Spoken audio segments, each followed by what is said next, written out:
क्या ऐसा हो सकता है कि शरीर के बाल हटाने का जो हमारा आधुनिक फैशन है, जिसे आज पूरी दुनिया अपना रही है, वो असल में इंसानों को धीरे धीरे बौद्धिक रूप से कमजोर बना रहा हो? ये दावा सुनने में वाकई बहुत अजीब लगता है। बिल्कुल। मतलब सुनने में ये किसी साइंस फिक्शन फिल्म का डायलॉग लगता है ना? लेकिन प्राचीन योग विज्ञान और आधुनिक जीव विज्ञान के एक बेहद अनोखे संगम में ऐसे ही कई चौंकाने वाले दावे छिपे हैं। हाँ, और आज हम इन्हीं दावों की गहराई में जाने वाले हैं। तो चलिए इसे ध्यान से समझते हैं। आज की इस गहराई से की गई चर्चा का विषय है मानव शरीर एक जैविक मशीन यानी बायोलॉजिकल मशीन के रूप में। हमारे आज के स्रोत श्री श्री आनंद मूर्ति जी द्वारा लिखित the biological machine and the science of yoga की कुछ बेहद दिलचस्प अंश हैं।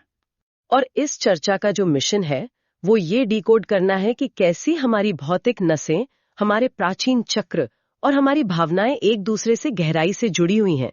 हाँ, और कैसे शारीरिक मुद्राओं के जरिए कोई भी इंसान अपने मन को पूरी तरह से नियंत्रित कर सकता है। मेरी नजर में इस पूरी जानकारी को देखने का सबसे बेहतरीन तरीका यह है कि मानव शरीर को एक अत्यधिक जटिल प्रोग्राम करने योग्य बायोलॉजिकल सुपर कंप्यूटर के रूप में सोचा जाए।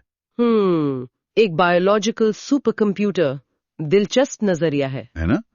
और अगर इस नजरिए से देखें तो योग कोई रहस्यमयी जादू नहीं है, बल्कि ये असल में इस सुपर कंप्यूटर के लिए एक सॉफ्टवेयर अपडेट की तरह काम करता है। मैं यहाँ आपकी इस सॉफ्टवेयर अपडेट वाली तुलना से थोड़ी असहमति जताना चाहूंगी। मतलब सॉफ्टवेयर अपडेट कहना ठीक है, लेकिन अगर हम स्रोत सामग्री की गहराई में जाएं तो सच कहूं तो ये शरीर के हार्डवेयर को भौतिक रूप से रीवायर करने जैसा ज्यादा है। हार्डवेयर को रीवायर करना मतलब फिजिकली कुछ बदलना? बिल्कुल, क्योंकि जब हम योग और इस जैविक मशीन की बात करते हैं तो हम सच में ग्रंथियों की आकार, उनके रासायनिक स्राव और तंत्रिका तंत्र के भौतिक ढांचे को बदल रहे होते हैं। ये सिर्फ कोई वैचारिक बदलाव नहीं है, ये पूरी तरह से एक फिजिकल इंजीनियरिंग है। ओह अच्छा, तो ये सिर्फ कोड बदलने तक सीमित नहीं है, बल्कि हम सच में सर्किट बोर्ड के साथ छेड़छाड़ कर रहे हैं। ये तो बहुत ही दिलचस्प नजरिया है। हाँ, और इसी सर्किट बोर्ड को समझना सबसे जरूरी है। तो अगर हम इस बायोलॉजिकल सर्किट बोर्ड की बात करें तो स्रोत सामग्री इसकी शुरुआत हमारे नर्वस सिस्टम यानी तंत्रिका तंत्र से करती है। शरीर में अनगिनत तंत्रिका कोशिकाएं हैं जिन्हें मुख्य रूप से दो भागों में बांटा गया है। सही कहा।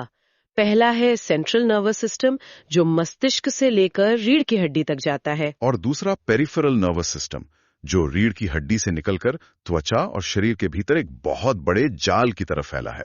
बिल्कुल, कुल पूरे विशाल नेटवर्क का जो मुख्य नियंत्रण कक्ष है वो हमारी खोपड़ी के अंदर मौजूद है। स्रोत में एक बहुत ही सूक्ष्म जैविक विवरण दिया गया है कि खोपड़ी के भीतर वसा यानी फैट का एक हिस्सा होता है जिसे विज्ञान में हाइपोथैलेमस कहा जाता है ना? हाँ बिल्कुल। इसमें सिंपैथेटिक और पैरासिम्पैथेटिक कंपन शक्तियां होती हैं। संस्कृत में सिर के इस ऊपरी हिस्से को जो कानों के ठीक ऊपर होता है स्नायु पेटक कहा गया है। इसका शाब्दिक अर्थ है नसों की टोकरी। नसों की टोकरी, ये नाम अपने आप में पूरे सिस्टम को परिभाषित कर देता है। लेकिन जो आंकड़ा मुझे सबसे ज्यादा चौंका गया वो है इन नसों के काम करने की गति। वो 1 सेकंड के 200वां हिस्से वाला आंकड़ा? हाँ वही। स्रोत के अनुसार शरीर के किसी भी हिस्से से इस नसों की टोकरी तक कोई भी कंपन या संदेश पहुंचने में 1 सेकंड का 200वां हिस्सा लगता है। ये पलक झपकने से भी कई गुना तेज है। ये गति ही इस मशीन की सबसे बड़ी खूबी है। इसे एक बहुत ही व्यावहारिक परिदृश्य से समझते हैं। मान लीजिए किसी व्यक्ति के हाथ पर एक कीड़ा काटता है। तो दर्द का एहसास होता है। हाँ, पर वो होता कैसे है? शरीर में संज्ञा नाड़ी, जिसे अंग्रेजी में सेंसरी नर्व्स कहते हैं, एक फायर अलार्म के तार की तरह काम करती है।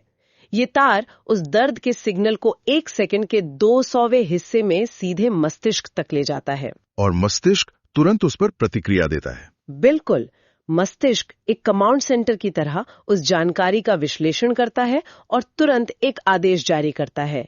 ये आदेश आज्ञा नाड़ी यानी मोटर नर्व्स के जरिए वापस उसी तेजी से हाथ की मांसपेशियों तक पहुंचता है। और वो आदेश होता है कि उस कीड़े को हटाओ। हाँ, ये पूरी प्रक्रिया इतनी स्वचालित है कि इंसान को सोचने का भी समय नहीं लगता। संज्ञा नाड़ी जानकारी ले जाती है और आज्ञा नाड़ी तुरंत एक्शन करवाती है। ये एक बेहतरीन और सुव्यवस्थित प्रणाली है।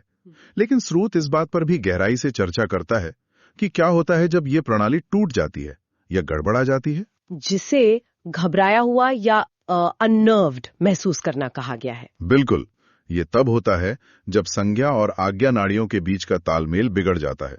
जैसे अगर किसी व्यक्ति के सिर पर जोर से चोट लग जाए तो उसका सेंट्रल सिस्टम शॉक में चला जाता है। वो फैसला लेने की क्षमता खो देता है, क्योंकि सिग्नल ऊपर तो जा रहे हैं लेकिन कमांड वापस नहीं आ पा रही है। सही कहा, लेकिन चोट लगना तो एक बाहरी कारण हुआ।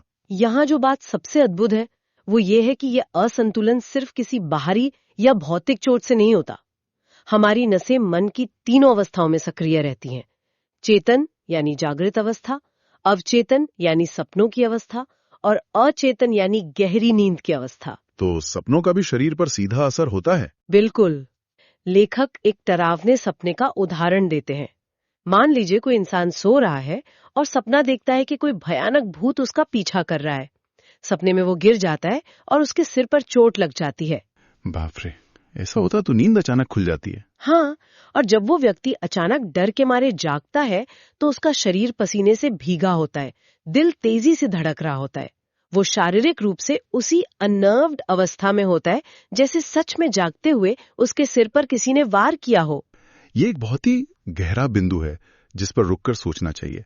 अगर एक डरावना सपना किसी के शरीर में असली पसीना, असली हृदय गति में वृद्धि और नसों का असली असंतुलन पैदा कर सकता है, तो क्या इसका मतलब ये है कि हमारी ये जैविक मशीन सच में वास्तविकता और कल्पना के बीच का अंतर नहीं जानती? क्या हार्डवेयर के लिए बाहर खड़ा असली भूत और मन के अंदर गढ़ा गया सपने का भूत एक ही बात है? ये एक बहुत ही सटीक विश्लेषण है। मशीन का हार्डवेयर यानी हमारी नसें और ग्रंथियां केवल उस सिग्नल की भाषा समझती हैं जो मस्तिष्क उन्हें भेज रहा है। उन्हें नहीं पता कि वो सिग्नल बाहर की किसी भौतिक घटना से उत्पन्न हुआ है या अंदर मन की किसी कल्पना से। यानी शरीर के लिए दोनों ही सच हैं। बिल्कुल। तंत्रिका तंत्र की रासायनिक प्रतिक्रिया दोनों ही स्थितियों में बिल्कुल समान होती है। तो अगर ये जैविक मशीन सिग्नल्स की इतनी अंधी गुलाम है, तो क्या कोई ऐसा तरीका है जिससे कोई इंसान खुद इन सिग्नल्स को अपने पक्ष में मोड़ सके? आपका मतलब है कि क्या कोई कंट्रोल स्विच है? हाँ, क्या शरीर में कोई मैनुअल ओवरराइड बटन है और यहीं से स्रोत सामग्री हमें चक्रों, ग्रंथियों और आसनों के असल विज्ञान की ओर ले जाती है, जो शायद इस पूरी चर्चा का सबसे दिलचस्प हिस्सा है।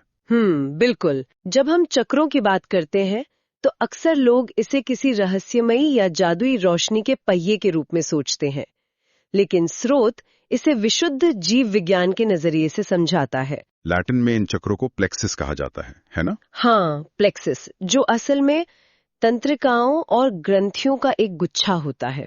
उदाहरण के लिए मूलाधार चक्र को लें।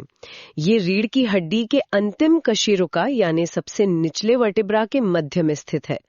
पूरा शरीर इसी बिंदु पर संतुलित है और इसके साथ कुछ खास मानसिक प्रवृत्तियां जुड़ी हैं। जी, इस चक्र के साथ 4 वृत्तियां या मानसिक प्रवृत्तियां जुड़ी हुई हैं: धर्म, अर्थ, काम और मोक्ष। और ये प्रणाली सिर्फ मूलाधार तक सीमित नहीं है। हर मुख्य चक्र के साथ कुछ उपकेंद्र या उपग्रंथियां होती हैं, और यही उपग्रंथियां हमारी इन मानसिक प्रवृत्तियों को रासायनिक रूप से नियंत्रित करती हैं। ये बहुत ही सूक्ष्म स्तर पर काम करता है। सच बताऊं तो ये जानकर योग और आसनों को देखने का मेरा नजरिया ही बदल गया। हम अक्सर सोचते हैं कि योग के आसन सिर्फ शरीर को लचीला बनाने या मांसपेशियों को स्ट्रेच करने का व्यायाम है, जो कि एक बहुत बड़ी गलतफहमी है। बिल्कुल। लेखक स्पष्ट करते हैं कि आसनों का असली विज्ञान कुछ और ही है। आसन मुख्य रूप से शरीर की इन विशिष्ट ग्रंथियों और उपग्रंथियों पर दबाव डालकर या उनका दबाव कम करके काम करते हैं। इसे ऐसे समझिए जैसे कोई स्पंज हो। स्पंज? वो कैसे? जब आप स्पंज को दबाते हैं तो उसके अंदर का तरल बाहर निकलता है, और जब छोड़ते हैं तो वो नया तरल सोखता है। जब कोई व्यक्ति कोई विशिष्ट आसन करता है तो वो शरीर के किसी खास हिस्से, किसी खास चक्र के आसपास की ग्रंथियों को निचोड़ रहा होता है या उन्हें खोल रहा होता है। ओहो। इससे उन ग्रंथियों से निकलने वाले हार्मोन्स का स्तर सीधे तौर पर बदलता है। बिल्कुल। इसका एक बहुत ही शानदार उदाहरण मयूरासन यानी पीकॉक पोस्चर के रूप में दिया गया है। स्रोत बताता है कि मयूरासन पेट के हिस्से पर, विशेष रूप से मणिपुर चक्र पर भारी दबाव डालता है। और मणिपुर चक्र का हमारी भावनाओं से गहरा संबंध है। हाँ, तंत्रिका विज्ञान के अनुसार अगर किसी को पब्लिक स्पीकिंग यानी मंच पर लोगों के सामने बोलने से बहुत डर लगता है तो इसका मतलब है कि उसका मणिपुर चक्र कमजोर है। तो मयूरासन इसमें कैसे मदद करता है? जब वो व्यक्ति नियमित रूप से मयूरासन का अभ्यास करता है तो मणिपुर चक्र पर पड़ने वाला शारीरिक दबाव वहां की ग्रंथियों को एक नई तरह से काम करने के लिए मजबूर करता है। उनका स्राव संतुलित होता है और सार्वजनिक रूप से बोलने का वो मनोवैज्ञानिक डर जड़ से खत्म हो सकता है। ये तो बिल्कुल वैसा है जैसे किसी मनोवैज्ञानिक बीमारी के लिए कोई सटीक फिजिकल दवा लेना। वही तो। लेकिन यहाँ एक बात का ध्यान रखना होगा। इसीलिए लेखक चेतावनी भी देते हैं कि आसनों का चुनाव बहुत सोच समझ कर करना चाहिए, क्योंकि अगर सही दबाव डालने से स्राव संतुलित होकर डर खत्म हो सकता है तो गलत आसन से नुकसान भी हो सकता है। बिल्कुल, गलत आसन करने से किसी ग्रंथि का स्राव बढ़ भी सकता है। बढ़ा हुआ स्राव इंसान के अंदर की वृत्तियों को बेकाबू कर सकता है। इसलिए आध्यात्मिक साधकों को बहुत सावधानी बरतने की सलाह दी गई है। तो इस सब का असल में क्या मतलब है? अगर हम अपनी पुरानी तुलना पर वापस लौटें तो आसन असल में एक इमोशनल थर्मोस्टैट की तरह काम करते हैं। थर्मोस्टैट की तुलना बहुत काम की है ना? या फिर किसी मशीन के फिजिकल डायल की तरह, जिन्हें घुमाकर कोई भी इंसान अपने शरीर के हार्मोनल लेवल और अपनी मानसिक वृत्तियों को अपनी इच्छा से सेट कर सकता है। और जब ये थर्मोस्टैट अचानक काम करना बंद हो जाता है या जब सिस्टम पर बहुत ज्यादा लोड आ जाता है तो इस मशीन का भयानक ब्रेकडाउन हो सकता है। मतलब कोई बड़ा शॉक लग सकता है। हाँ, स्रोत में अत्यधिक डर के प्रभाव को बहुत ही यांत्रिक तरीके से समझाया गया है। जी। जब कोई व्यक्ति अत्यधिक भय का अनुभव करता है तो संज्ञा और आज्ञा नाड़ी के बीच का संपर्क टूट जाता है। वही अननर्व्ड वाली स्थिति। बिल्कुल। इसके कारण नसों में एक तरह का ट्रैफिक जाम लग जाता है, जो मणिपुर चक्र यानी नाभि क्षेत्र के आसपास बहुत ज्यादा तनाव और दबाव पैदा कर देता है। और ये दबाव सिर्फ पेट तक सीमित नहीं रहता है ना, वो ऊपर की तरफ बढ़ने लगता है। बिल्कुल। मस्तिष्क से आज्ञा नाड़ी के जरिए जो कमांड आनी चाहिए थी वो रुक जाती है। मणिपुर चक्र पर पड़ा ये भारी दबाव ऊपर की ओर अनाहत चक्र यानी हृदय के क्षेत्र में एक बड़ा डिस्टर्बेंस पैदा करता है। और अनाहत चक्र शरीर का बहुत ही संवेदनशील हिस्सा है। जी। इस अचानक आई रुकावट के कारण हृदय की ग्रंथियां चोक होने लगती हैं, दिल की धड़कनें बेतहाशा बढ़ जाती हैं और अत्यधिक दबाव से उस व्यक्ति को हार्ट अटैक भी हो सकता है। बाप रे! यानी डर सिर्फ एक अमूर्त भावना नहीं है, ये एक तीव्र यांत्रिक दुर्घटना है जो शरीर के अंदर घटित हो रही है। एकदम सही। अगर भावनाएं और ग्रंथियां शरीर के ढांचे को इस हद तक नुकसान पहुंचा सकती हैं, तो सवाल ये उठता है कि प्रकृति ने हमें इतना नाजुक क्यों बनाया? जानवरों को तो अपने चक्रों या मानसिक तनाव की इतनी चिंता नहीं करनी पड़ती। ये एक बहुत ही तार्किक सवाल है। और यहीं पर आनंद मूर्ति जी का विकासवाद यानी इवोल्यूशन का विश्लेषण तस्वीर में आता है, जो हमें कुछ बहुत ही चौंकाने वाले तथ्य देता है। यहाँ बात सच में बहुत दिलचस्प हो जाती है। अगर हम इसे व्यापक संदर्भ में देखें तो विकासवाद के नजरिए से शरीर की ग्रंथियों का ये विश्लेषण बहुत मायने रखता है। स्रोत में इंसान और बंदरों की संरचनात्मक तुलना की गई है, जो हमारे करीबी पूर्वज माने जाते हैं। हाँ, इंसानों में थायराइड और पैराथायराइड ग्रंथियां बहुत अधिक विकसित होती हैं। ये ग्रंथियां सीधे तौर पर हमारे बौद्धिक और मानसिक विकास के लिए जिम्मेदार हैं। दूसरी ओर बंदरों में लिम्फेटिक ग्रंथियां अधिक विकसित होती हैं। और इसी वजह से बंदर इंसानों से कहीं ज्यादा ऊंचा कूद सकते हैं और पेड़ों पर छलांग लगा सकते हैं, है ना? ज्यादा जुड़ी होती हैं।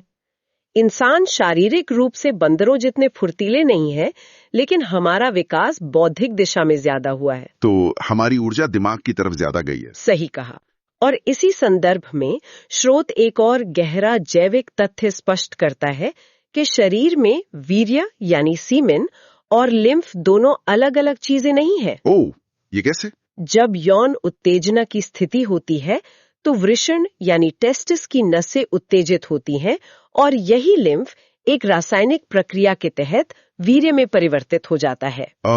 यहाँ मुझे एक बहुत ही अजीब लेकिन वैज्ञानिक रूप से पुष्ट नियम याद आ रहा है जो स्रोत में दिया गया है। आप शरीर के बालों वाले नियम की बात कर रहे हैं? हाँ, जॉइंट हेयर यानी कांख और जननांगों के बालों को लेकर जो बात कही गई है, इसमें स्पष्ट रूप से कहा गया है कि इन बालों को नहीं हटाना चाहिए। और इसका कारण पूरी तरह से ग्रंथियों से जुड़ा है। बिल्कुल, कारण ये बताया गया है कि ये बाल लिम्फेटिक ग्रंथियों के ठीक ऊपर स्थित होते हैं।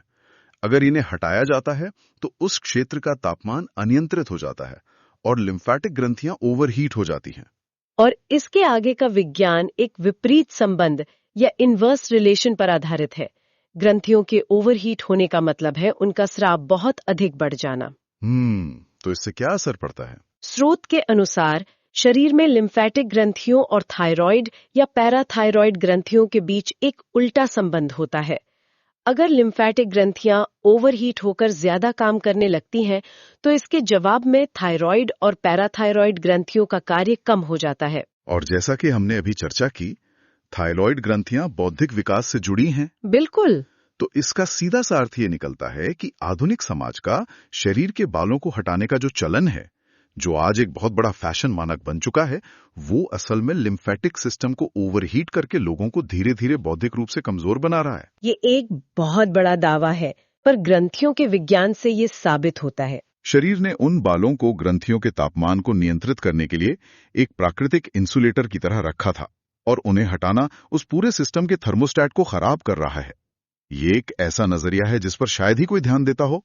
आधुनिक सौंदर्य मानक अनजाने में हमारे शरीर की इस प्राचीन जैविक मशीनिंग के खिलाफ जा रहे हैं, और ये दिखाता है कि शरीर का कोई भी हिस्सा बेकार नहीं है। हर चीज किसी न किसी सूक्ष्म तंत्र से जुड़ी है। एकदम सही बात है।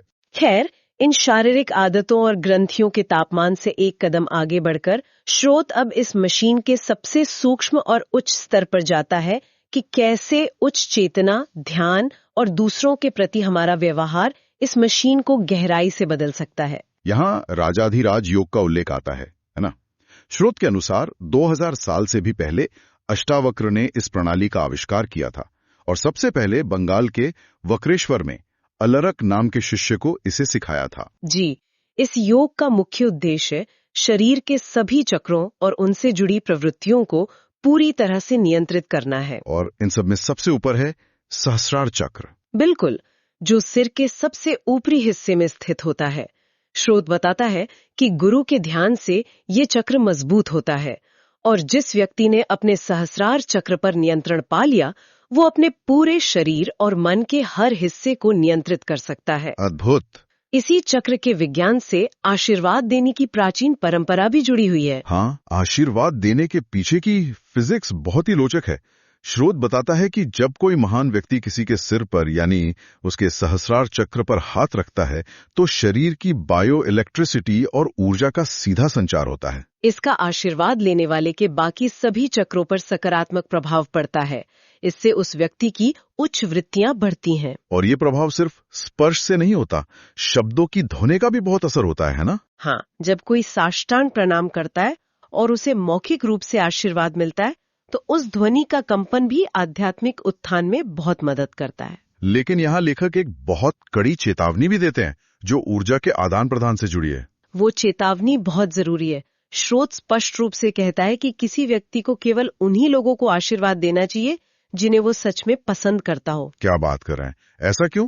क्योंकि अगर कोई इंसान किसी ऐसे व्यक्ति का अभिवादन स्वीकार करता है जिसे वो भीतर से नापसंद करता है, तो उसके मन में नकारात्मक भावनाएं पैदा होती हैं, और इस प्रक्रिया में आशीर्वाद लेने वाले व्यक्ति की नीच वृत्तियां सक्रिय हो सकती हैं। मतलब ये कोई साधारण सामाजिक औपचारिकता नहीं है, ये नसों और ऊर्जा का एक बहुत ही संवेदनशील विज्ञान है। बिल्कुल। आनंद मूर्ति जी के लेख में यहाँ ऐसा दृष्टिकोण सामने आता है जो आधुनिक विमर्श में काफी बहस का मुद्दा बन सकता है। वो जैविक संरचना और सामाजिक व्यवहार के बीच एक सीधा संबंध जोड़ते हैं, विशेष रूप से पुरुषों और महिलाओं के मस्तिष्क और उनके व्यवहार को लेकर। जी हाँ, स्रोत में ये दावा किया गया है कि महिलाओं की खोपड़ी यानी क्रेनियम पुरुषों की तुलना में थोड़ी छोटी होती हैं, जिसके परिणाम स्वरूप उनमें तंत्रिका कोशिकाएं कुछ कम होती हैं। ये सुनकर तो कोई भी चौंक जाएगा। लेकिन लेखक तुरंत इस बात को एक बड़े संदर्भ में रखते हुए स्पष्ट करते हैं कि इंसान वैसे भी अपने मस्तिष्क की कोशिकाओं का एक बहुत ही छोटा सा हिस्सा इस्तेमाल करते हैं। तो निष्कर्ष ये है कि कोशिकाएं गिनती में कम हो या ज्यादा, इसका आध्यात्मिक प्रगति पर कोई असर नहीं पड़ता। बिल्कुल नहीं पड़ता। अगर कोई पुरुष और महिला एक ही समय पर समान लगन के साथ योग और साधना शुरू करते हैं, तो वे बिल्कुल समान गति से ही आध्यात्मिक उत्थान प्राप्त करेंगे, क्योंकि दोनों के पास अपनी पूरी क्षमता तक पहुंचने के लिए पर्याप्त से अधिक अप्रयुक्त कोशिकाएं मौजूद हैं। इससे एक बहुत महत्वपूर्ण सवाल खड़ा होता है कि फिर दोनों में अंतर कहाँ है? अंतर तो है। स्रोत महिलाओं के स्वभाव से जुड़ी एक विशेष वृत्ति की पहचान करता है। और वो है प्रेम की प्रबलता। लेखक तर्क देते हैं कि महिलाओं में स्वाभाविक रूप से अपने बच्चों के लिए बहुत गहरा प्यार होता है, जो कि मातृत्व का गुण है। हाँ, लेकिन अगर ये प्यार अति पर पहुंच जाए तो इसके सामाजिक खतरे भी हैं। लेखक इस अति के कुछ उदाहरण देते हैं, जैसे एक सौतेली माँ का अपने सगे बच्चों और सौतेले बच्चों के बीच भेदभाव करना, या फिर बच्चों के मोह में इस कदर बंध जाना कि इंसान घर से बाहर ही ना निकले, जो एक तरह के अलगाव की ओर ले जाता है, जो कि समाज के लिए अच्छा नहीं है। बिल्कुल। लेकिन जो बिंदु मुझे सबसे ज्यादा हैरान कर गया वो था इसका आर्थिक और सामाजिक प्रभाव। लेखक बताते हैं कि जब ये अत्यधिक प्रेम का गुण समाज में व्यापक हो जाता है तो लोग अपने क्षेत्र या लोकेलिटी से अंधा प्यार करने लगते हैं। क्षेत्रीयता या रीजनलिज्म का जन्म यहीं से होता है, ऐसा लेखक का मानना है। स्रोत तर्क देता है कि अगर किसी क्षेत्र के लोग सिर्फ अपने ही इलाके से अत्यधिक लगाव रखें तो दूसरे क्षेत्रों के लोगों के साथ उनके संबंध नहीं बन पाते, बाहरी लोगों को शक की नजर से देखा जाता है। और इसका सीधा परिणाम ये होता है कि पूरे समाज का व्यापार और आर्थिक विकास बुरी तरह बाधित हो जाता है। बिल्कुल। आध्यात्मिकता की किसी किताब में व्यापार और अर्थशास्त्र की ऐसी व्यावहारिक व्याख्या मिलना बहुत ही दुर्लभ है, लेकिन श्रुत इसका जो समाधान बताता है वो भी उतना ही अनोखा है। हाँ, लेखक कहते हैं कि इस अत्यधिक प्रेम की वृत्ति को खत्म करने की जरूरत नहीं है, बल्कि इसे परम पुरुष या सुप्रीम कॉन्शियसनेस की ओर मोड़ देना चाहिए। तो इससे क्षेत्रीय व्यापार की समस्या असल में कैसे सुलझती है? ये समाधान उस डायल को सही दिशा में घुमाने जैसा है जिसकी हमने पहले बात की थी। जब कोई इंसान अपने असीमित प्रेम को किसी सीमित चीज जैसे सिर्फ अपने परिवार या अपने मोहल्ले पर केंद्रित करता है तो वो संकीर्ण सोच पैदा करता है। अच्छा, और जब दिशा बदल जाती है? जब उसी अपार प्रेम को परम पुरुष यानी एक सार्वभौमिक चेतना की ओर मोड़ दिया जाता है तो प्रेम का दायरा अचानक बहुत बड़ा हो जाता है। वो व्यक्ति फिर केवल अपने राज्य या देश के बारे में नहीं सोचता, वो पूरे विश्व को अपना परिवार मानता है। ये सार्वभौमिक प्रेम संकीर्ण सीमाओं को तोड़ता है। बिल्कुल। समाज के हर हिस्से में सहयोग बढ़ता है और जाहिर है जब अलग अलग क्षेत्रों के बीच सहयोग बढ़ता है तो व्यापार और सामाजिक प्रगति अपने आप तेज हो जाती है। ये बहुत ही खूबसूरत और तार्किक विचार है।